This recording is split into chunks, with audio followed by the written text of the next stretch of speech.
Welcome back. खबरों की तफसीलात में सबसे पहले आपको बताते चलें कि भारत अमन की फजा तबाह करने पर तुल गया। पहलगाम हमले को बुनियाद बनाकर मोदी सरकार के जारहाना इक़दाम। मोदी सरकार ने सिंध तास मुआहदे पर अमल दरामद यकतरफा तौर पर रोकने का ऐलान कर दिया और पाकिस्तान के लिए वीजे बंद कर दिए। भारत में मौजूद तमाम पाकिस्तानियों को 2 दिन के अंदर मुल्क छोड़ने का हुक्म दे दिया, जबकि अटौरी वाघा बॉर्डर पर बंद कर दिया गया है। भारतीय अताशी को पाकिस्तान से वापस बुलाने का ऐलान कर किया है। नई दिल्ली में पाकिस्तानी सफारती अमले की तादाद महदूद करने की हिदायत कर दी गई और इस्लामाबाद में भारतीय सफारती अमले की तादाद कम करने का फैसला भी किया गया है। भारतीय वजारत खारजा का कहना है कि भारत पाकिस्तान के साथ सफारती ताल्लुकात मजीद कम कर रहा है। तमाम पाकिस्तानियों के भारतीय वीज़े कैंसिल किए जा रहे हैं। पाकिस्तानी शहरियों को वीज़े नहीं देंगे। पाकिस्तानी हाई कमीशन के अमले को 7 रोज़ में वापस पाकिस्तान जाना होगा। सफारती अमले की तादाद 55 से कम करके 30 तक लाई जाए और पाकिस्तान भारत के साथ सफारती ताल्लुकात को मजीद कम कर रहा है, यह कहना है भारतीय वजारत खारजा का। भारत ने दिल्ली में पाकिस्तानी सफारत खाने में नेवी और एयरफोर्स के अताशियों को नापसंदीदा शख्सियत करार दे दिया है। उनके पास इंडिया छोड़ने के लिए 1 हफ्ता है और इंडिया भी इस्लामाबाद में इंडियन हाई कमीशन से अपने डिफेंस, मिलिट्री, नेवी और फजाइया के एडवाइजर्स को वापस बुला रहा है। भारतीय खारजा के मुताबिक भारत इस्लामाबाद में भारतीय हाई कमीशन से फौजी मुशीरों को वापस बुला रहा है। आपको बताएं कि पाकिस्तान हाई कमीशन के अमले को 7 रोज़ में भारत छोड़ने की हिदायत दे दी गई है। भारत इस्लामाबाद में भी अपने सफारती अमले को महदूद कर देगा। भारत पाकिस्तान के साथ सफारती ताल्लुकात मजीद कम करना का ऐलान कर चुका। वज़ीर आज़म शहबाज शरीफ ने नेशनल सिक्योरिटी कमेटी का इजलास तलब कर लिया है। मुल्क की सलामती की सूरत हाल, भारत के इकदाम और पाकिस्तान के मुमकिना रद्दअमल पर गौर किया जाएगा। इजलास भारतीय हुकूमत के यकतरफा इकदाम के तनाजुर में बुलाया गया है। कौमी सलामती, खारजा पॉलिसी और इलाकाई तनाव के हवाले से अहम फैसले किए जाएंगे। इजलास में अस्करी और सियासी क़यादत समेत आला हुकाम शरीक होंगे। इजलास में हालिया पहलगाम हमले के बाद किए गए भारतीय गैर जिम्मेदाराना इकदाम का भी तफसीली जायजा लिया जाएगा। कमेटी इजलास में उजलत में उठाए जाने वाले भारतीय नाकाबिल अमल आबी इकदाम के जवाब देने का भी जायजा लेगी। इंडिया को तुर्की ब तुर्की जवाब देंगे, ये जवाब कम नहीं होगा। नायब वज़ीर आज़म इसहाक डार का कहना है कि इंडिया ने पहलगाम में दहशतगर्दी के वाक़े के कोई शवाहिद नहीं दिए और इस तरह बगैर शवाहिद गुस्सा निकालना गैर मुनासिब है। इसहाक डार ने कहा कि इंडिया ने जो ऐलानात किए हैं उनमें नापुख्तगी और गैर संजीदगी नजर आती है। बदकिस्मती से इंडिया वाक़े का मलबा पाकिस्तान पर डाल देता है और माजी की तरह इस मरतबा भी ब्लेम गेम पाकिस्तान की तरफ डालने की कोशिश की गई है। इसहाक डार ने कहा कि सिंध तास मुआहदे पर हमारे काफ़ी देर से इंडिया के साथ मसाइल चल रहे हैं और वर्ल्ड बैंक भी इन्वॉल्व है। अगर इंडिया के पास शवाहिद हैं तो उन्हें सामने लाए। इंडिया ने शवाहिद देने के बजाय हाइप क्रिएट कर दी है और नायब वज़ीर आज़म का कहना था कि हर फोरम पर यह मामला उठाएंगे। फ़ज़ाई हदूद की खिलाफ वर्जी पर अभिनंदन की शक्ल में दिया गया जवाब इंडिया को याद होगा। वज़ीर दफ़ा ख्वाजा आसिफ ने कहा कि कुलभूषण जैसा एक और बंदा पाकिस्तान ने ईरान अफगान सरहद पर पकड़ा है। बलोचिस्तान में दहशतगर्दी के ताने बाने इंडिया से मिलते हैं। इंडिया की सरपरस्ती में बलोचिस्तान में दहशतगर्दी हो रही है। जो कुछ जाफर एक्सप्रेस वाक़े में हुआ सबको पता है। इलाहदगी पसंदों को इंडिया ने पनाह दी। बलोचिस्तान के इलाहदगा पसंद इंडिया में जाकर इलाज करवाते हैं। TTP की दहशतगर्दी के ताने बाने भी इंडिया के साथ मिलते हैं और उसके कई सबूत भी हैं। ख्वाजा आसिफ का कहना था इंडिया पहलगाम वाक़े पर दूसरों पर इल्ज़ाम धरने की बजाय खुद एहतसाबी करे। उन्होंने कहा कि तफ्तीश के जिम्मेदारों को तलाश करे। पाकिस्तान पर इल्ज़ाम लगाना नामुनासिब बात है। उन्होंने कहा कि यह इम्कान भी है कि पहलगाम हमला खुद भारत का फॉल्स फ्लैग ऑपरेशन हो। उनका कहना था कि कोई इंडिया से भी तो पूछे कि अगर मकबूजा कश्मीर में बेगुनाह लोगों को मारे जा रहे हैं तो वहां कई अशरों से मौजूद 7 लाख फौज कर क्या रही है।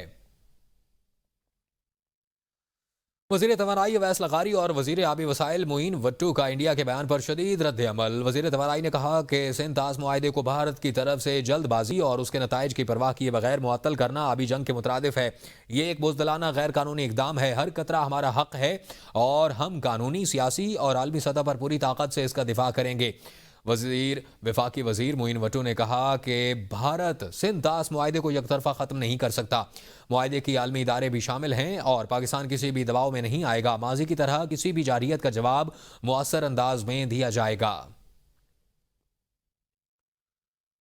इस सूरत हाल के ऊपर सेनेटर इरफान सिद्दीकी ने कहा है कि पहलगाम वाक़या भारतीय हुकूमत और एजेंसीज का मंसूबा है। भारत का माजी है। जब कोई मेहमान आता है तो ऐसा प्रोपेगेंडा करते हैं।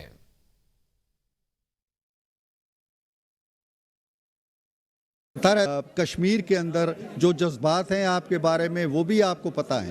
लेकिन ये फॉल्स फ्लैग ऑपरेशन है, आपका दुनिया जानती है, आपकी रिवायत के मुताबिक है। तो भारत इस तरह के हरबे इख्तियार करता रहता है। इनसे न पहले उसे कुछ मिला है ना अब मिलेगा। भारत के जासूस हम पकड़ते हैं। भारत के अंदर आके जो कुछ वो पाकिस्तान के अंदर आके जो कुछ वो कर रहे हैं वो सारी दुनिया जानती है। अब अगर वहाँ पे ये वाक़या जिसका वो कहते हैं जी कि फ़लाँ ने किया और फ़लाँ ने किया, इसमें कोई शक नहीं कि उनकी हुकूमत का, उनकी एजेंसियों का सोचा समझा एक मंसूबा था कि अमरीकी नायब सदर पहुँचेंगे तो हमने क्या करना है। फैसल वाडा कहते हैं कि इंडिया का झूठा फरेबी प्रोपेगेंडा पाकिस्तान पहले भी बाकी सब में है और हम सब मुत्तहिद हैं। मेरी तजवीज़ है कि नेशनल एक्शन प्लान का इजलास फौरी बुलाया जाए जिसमें तमाम सियासी जमातों के लीडर और उन समेत तहरीक इंसाफ भी शामिल हों। पूरी दुनिया को जवाब मिले कि पाकिस्तान के आगे सियासी अख्तलाफात कुछ भी नहीं और पूरा पाकिस्तान और कौम अपनी फौज के पीछे और दुश्मनों के सामने खड़ी है। इंडिया के झूठ और फरेब की बुनियाद पर कोई एक्शन हुआ तो हमेशा की तरह भरपूर खतरनाक रिएक्शन दिया जाएगा। भारत ने पहलगाम हमले के सिर्फ 24 घंटे के अंदर सिंतास मुआहिदा यकतरफा तौर पर मुअत्तल कर दिया, जो 1960 के मुआहिदे और बैनुल अक़वामी कवानीन की खुली खिलाफ वर्जी है। मुआहिदे की शिक 12(4) के मुताबिक इसे सिर्फ दोनों ममालिक की बाहमी रजामंदी से ख़त्म किया जा सकता है। भारत ने बगैर किसी सबूत के पाकिस्तान पर इल्ज़ाम लगाकर गैर जिम्मेदाराना इकदाम उठाया। इंटरनेशनल वाटर ट्रीटी जिसे मुआहिदे को तोड़कर भारत अपनी साख और दीगर आलमी मुआहिदों पर एतमाद को खतरे में डाल रहा है, जबकि इस इकदाम का मकसद अंदरूनी बहरानों से तवज्जो हटाना मालूम होता है।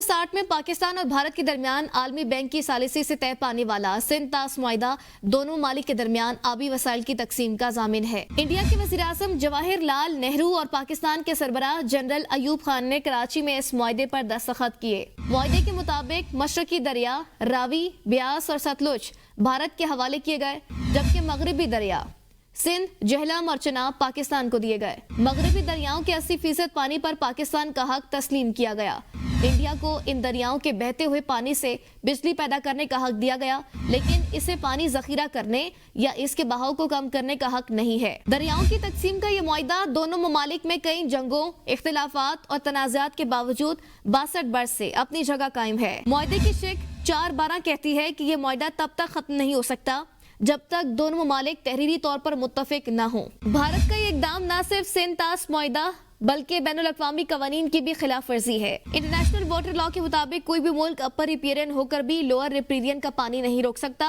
ये बुनियादी असूल है जिसकी भारत मुसलसल खिलाफ वर्जी कर रहा है। माहिरीन का कहना है कि भारत इस तरह के इक़दाम करके अपने अंदरूनी सियासी दबाव और अवामी तनकीद से तवज्जो हटाने की कोशिश कर रहा है। भारत का ये इक़दाम खित्ते में नई आबी बहरान का पेश ख़ैमा है या अपनी कमजोरियों को छुपाने और कश्मीर से तवज्जो हटाने की कोशिश। ये सवालात अब आलमी फोरम्स पर उठाए जा रहे हैं।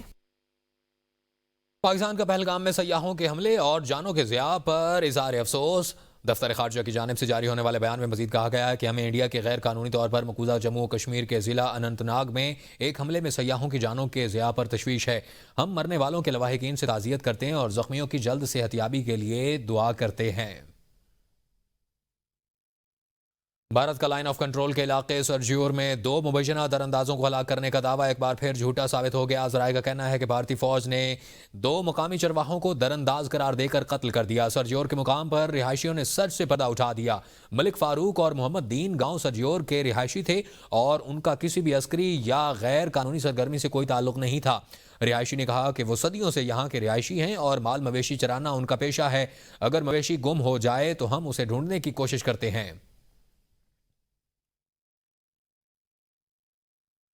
भारत में होने वाले दहशतगर्द हमले एक बार फिर सवालिया निशान बन गए हैं। पहलगाम ने भारत के फॉल्स फ्लैग ऑपरेशन की पुरानी दास्तान को ताज़ा कर दिया। भारत की जानिब से पाकिस्तान पर इल्ज़ाम की रवायत बरकरार।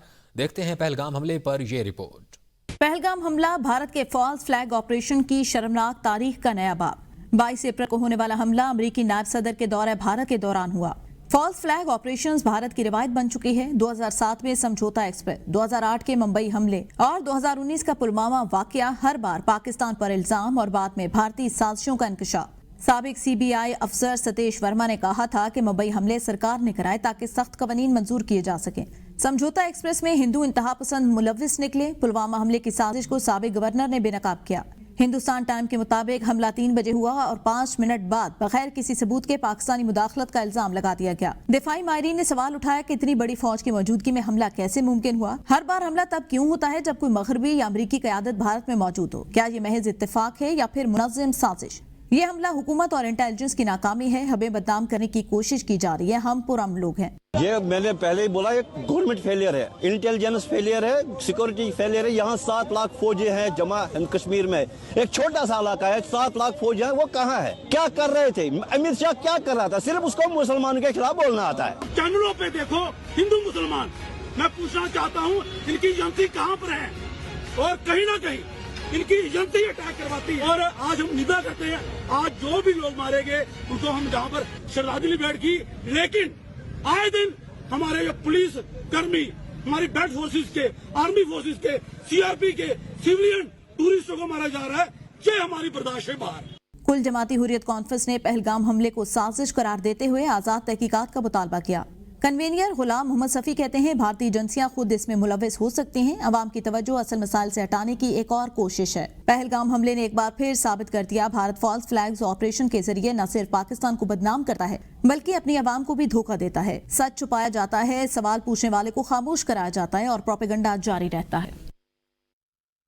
आपको बताएं कि इंडिया के कायदे हिज़्ब इख्तिलाफ राहुल गांधी ने पहलगाम हमले को हुकूमत की नाकामी करार दे दिया है। राहुल गांधी की वज़ीर-ए-आज़म नरेंद्र मोदी पर कड़ी तनकीद। कहा कश्मीर में अमन की बहाली के बुलंद-ओ-बांग दावे करने के बजाय हुकूमत को हर सूरत इस वाक़े की जिम्मेदारी लेनी चाहिए। राहुल गांधी की जमात के रहनुमा मलिल्कर जन ने भी कहा है कि यह हलाकतें इंसानियत पर बदनुमा दाग हैं और तमिलनाडु के वज़ीर आला M.K. स्टालिन ने भी इस हमले की मज़म्मत की है और इसे ज़मीर को झंझोड़ने वाला वहशियाना फाल करार दिया है। भारतीय फॉल्स फ्लैग ऑपरेशन पर सियासी रहनुमाओं का शदीद रद्द-ए-अमल। पीपल्स पार्टी के रहनुमा शहरी रहमान ने कहा कि भारत हर वाक़े का इल्जाम पाकिस्तान पर डालकर अपनी नाकामी छुपाता है। शहरी रहमान ने खबरदार किया कि भारतीय दाएं बाजू के हल्के अब पाकिस्तान के खिलाफ जारहाना बयानियां अपनाएंगे। रहनुमा नून लीग साद रफीक का कहना है कि भारतीय मीडिया का गैर जिम्मेदाराना और बेबुनियाद प्रोपेगेंडा दोनों ममालिक में तलखियां मजीद बढ़ा सकता है। मौलाना गफूर हैदरी ने कहा कि भारत फॉल्स फ्लैग ऑपरेशन के जरिए खित्ते का अमन तबाह करना चाहता है। खैबर पख्तूनख्वा हुकूमत फैसल करीम कुंडी ने वाक़े की भारतीय रियासत दहशतगर्दी करार दिया और कहा कि भारतीय मीडिया अपनी नाअहली का मलबा पाकिस्तान पर डाल रहा है। वफाकी वजीर रेलवे हनीफ अब्बासी की एवीएन के प्रोग्राम सवाल से आगे में गुफ्तगू। कहा पहलगाम हमले पर इंडिया का मीडिया किरदार चोर मचाए शोर जैसा है और इंडिया डेड बॉडी नहीं दिखा सका। 8 लाख फौज कश्मीर में तैनात है। लॉ एंड ऑर्डर की सूरत हाल कंट्रोल में नहीं, इसमें पाकिस्तान का क्या कसूर है? हम इंडिया का मुकाबला करने के लिए तैयार हैं। 3 माह में दहशतगर्दी का खात्मा कर देंगे। ये जो रवैया है हिंदुस्तानी मीडिया का या हिंदुस्तान की सरकार का, वो चोर मचाए शोर वाला है। हिंदुस्तान ना अपने उन डेड बॉडीज को दिखा सका दुनिया को, ना कोई ऐसा एविडेंस दे सका। लेकिन अगर 8 लाख फौजी जो इस वक्त कश्मीर पर काबिज हैं, अगर वो कश्मीर के ऊपर लॉ एंड ऑर्डर की सूरत हाल को कायम नहीं रख सकते तो इसमें पाकिस्तान का क्या कसूर? ये उनकी खाम ख्याली है। अटैक करने की पहली हम कोशिश तैयार हैं की। सर। हम 100% तैयार हैं। मैं कह रहा हूँ हमारे पास वो न्यूक्लियर पावर है जो दुनिया की बेहतरीन न्यूक्लियर पावर में शुमार होता है हमारा। और दूसरी बात यह है कि दहशतगर्दी की जंग का कला कमक करने के नजदीक है। ये 3 महीने 90 डेज के अंदर अंदर इनकी कमीन गाहें भी खत्म होंगी और जिन जिन इलाकों में या मुल्कों में जाकर ये रह रहे हैं वहां पे भी हम इनको टारगेट करेंगे। इंडियन फॉल्स फ्लैग ऑपरेशन पर वज़ीर इत्तलात पंजाब का इंडिया को मुंह तोड़ जवाब। कहती हैं कि पाकिस्तान हमेशा दहशतगर्दी के खिलाफ खड़ा रहा। श्रीनगर के रिहायशी पूछ रहे हैं कि 7 लाख इंडियन फौज की मौजूदगी में हमला कैसे हो गया? इंडिया हमेशा फॉल्स फ्लैग ऑपरेशन करता और मोदी सियासी फायदे के लिए इस्तेमाल करता है। हमारी चाय है बहुत अच्छी लेकिन हम हर दफा नहीं पिलाएंगे। बड़ा अफसोसनाक वाकया है। किसी भी मुल्क में दहशतगर्दी हो, पाकिस्तान हमेशा उस दहशतगर्दी के खिलाफ खड़ा रहा है। और जो भी ये वाकया हुआ है, मुझे तो छोड़े, अपने खुद के जो रिहायशी हैं श्रीनगर के, वो पूछ रहे हैं कि 7 लाख फौज के जो है मौजूदगी में ये हमला कैसे हो गया। और ये एक फॉल्स फ्लैग है यकीनन, और हमेशा की तरह एक बुज़दिली का मुजाहरा जो भारत करता है वो कर रहा है। मैं तो सिर्फ इतना कहना चाहती हूँ कि हमारी चाय है बहुत अच्छी लेकिन हम हर दफा नहीं पिलाया करते। वज़ीर इत्तलात आज़ाद कश्मीर पीर मज़हर सईद ने भारत की जानिब से पहलगाम वाक़े का इल्ज़ाम पाकिस्तान पर आयद करने पर अपने रद्द-ए-अमल में कहा है कि भारत अंदरूनी हालात की वजह से बुखलाहट का शिकार है। भारत हमेशा से ऐसी हरकतें करता रहा है। भारत और उसका वज़ीर आज़म आलमी दहशतगर्द हैं। सदर आज़ाद जम्मू और कश्मीर बैरिस्टर सुल्तान महमूद चौधरी ने मकबूजा कश्मीर के ज़िला अनंतनाग के इलाके पहलगाम में वाक़ा हमले में मासूम सयाहों की हलाकत पर तशवीश का इजहार करते हुए कहा है कि इससे कबल भी भारत ने 2019 में पुलवामा में पेश आने वाले वाक़े की तहकीकात किए बगैर ही पाकिस्तान को मोरद इल्ज़ाम ठहराया और अब भी भारत ने पहलगाम वाक़े के वकूफ़ पज़ीर होने के सिर्फ 5 मिनट बाद ही पाकिस्तान को बगैर किसी सबूत के इस पर हमले का जिम्मेदार करार दे दिया। साबिक वज़ीर आज़म आज़ाद कश्मीर राजा मोहम्मद फारूक हैदर खान का कहना है कि मकबूजा कश्मीर के अंदर पेश आने वाले वाक़े में हिंदुस्तान के अपने हाथ मुलव्वस हैं।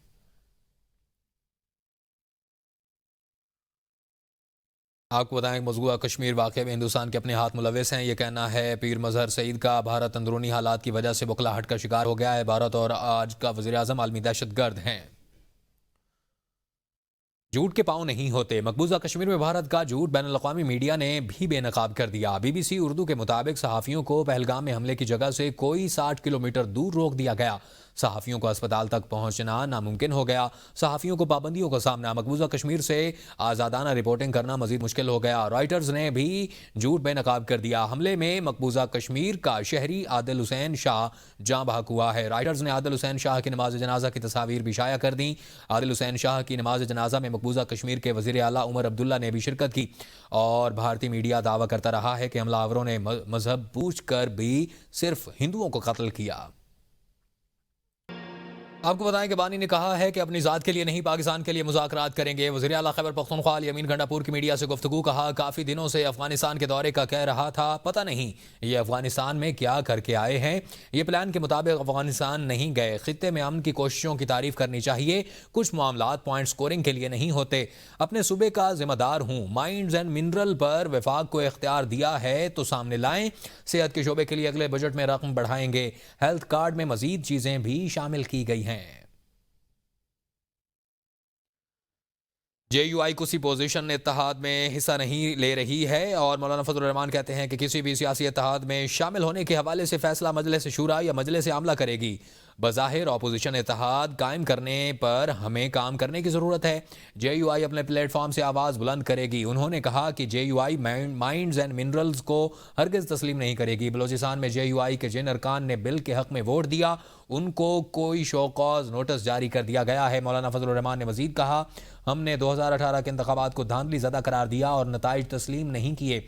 2024 के इलेक्शन पर भी यही मौक़िफ़ है कि इलेक्शन के बारे में हमारे मौक़िफ़ बड़ा वाज़िया है। साफ़ और शफाफ इंतखाबात इस वक्त कौम और मुल्क की ज़रूरत है। हुकूक 2024 के इलेक्शन पर भी हमारा वही मौक़िफ़ है और हम इन असम्बलियों को आवाम की नुमाइंदा असम्बलियाँ नहीं कह सकते। इस बात पर जोर दे रहे हैं हम कि कौम को शफाफ और गैर जानिबदार इंतखाबात की ज़रूरत है। जब एक दफ़ा वोट आवाम की अमानत है और कोई भी हुकूमत बनती है, उस हुकूमत के हाथ पर अगर आवाम की अक्सरियत बैत करती है तो उसके हक़ के हुक्मरानी को कोई भी छीन नहीं सकता। लेकिन यहाँ मुसलसल आवाम की राय को मुस्तरद किया जाता है। जमीयत उलमाए इस्लाम ने यह फ़ैसला भी किया है कि हम अपने ही प्लेटफार्म से सियासी जद्दोजहद जारी रखेंगे। इलेक्शन के बारे में हमारा जो मौक़िफ़ है, गज़ा के हवाले से हमारा जो मौक़िफ़ है, सूबों के हुकूक के हवाले से जो हमारा मौक़िफ़ है, और अगर सूबों का हक़ छीना जाता है सूबों के साथ खड़े होंगे। जमीयत उलमाए इस्लाम अपने प्लेटफार्म से इस हवाले से मैदान में रहेगी। कौमी असम्बली की कायम कमेटी बराए मजहबी अमूर का अहम इजलास चेयरमैन कमेटी मलिक आमिर डोगर की ज़ेर सदारत हुआ, जबकि वफाकी वज़ीर बराए मजहबी अमूर सरदार यूसुफ की भी इजलास में शिरकत।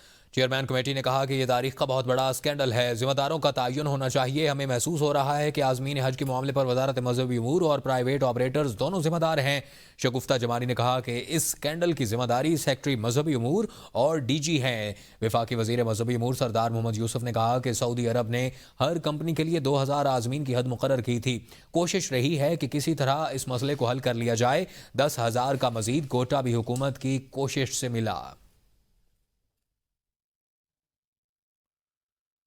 सुप्रीम कोर्ट ने बानी पीटीआई के जिस्मानी रिमांड के लिए दायर पंजाब हुकूमत की अपीलें निपटा दी हैं। जस्टिस हाशिम काकड़ ने रिमार्क्स दिए कि मुलजिम की गिरफ्तारी को 1.5 साल हो चुका है तो अब जिस्मानी रिमांड का सवाल ही पैदा नहीं होता। पंजाब हुकूमत चाहे तो ट्रायल कोर्ट से रुजू कर सकती है। तफसीलात इस रिपोर्ट में।